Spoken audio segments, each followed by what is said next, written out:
The question is, let f(x) equal to integration of root x by 1 plus x to the whole square dx for x greater than equal to 0.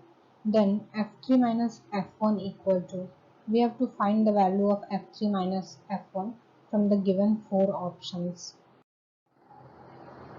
The current slide talks about the solution of the given problem, that is integration of root x by 1 plus x to the whole square with respect to dx. Now substituting x equal to 10 square t and differentiating it.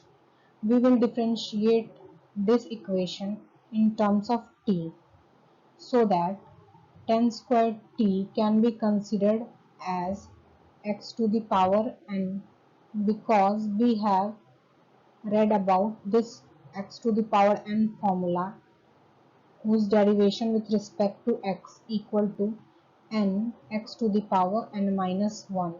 So we are considering that only, and with respect to t we are differentiating the equation. So we got dx equal to 2 tan t sec square t dt.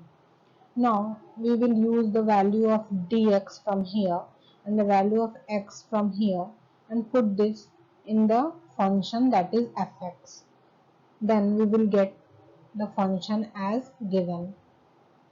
By considering the multiplication, division and all, we got the function as 2 into integration of sine square t dt, which is very simple to integrate. Now when x equal to 3, we find the value of t as pi by 3, and at x equal to 1 we find the value of t as pi by 4. We have to find the value of function f3 minus f1. So by using it, we are getting this value, that is integration of 1 minus cos 2t with respect to dt from pi by 4 to pi by 3. So by integrating this part and putting the value of t firstly as pi by 3, then minus pi by 4, we got this value as pi by 12 plus half minus root 3 by 4 as the solution.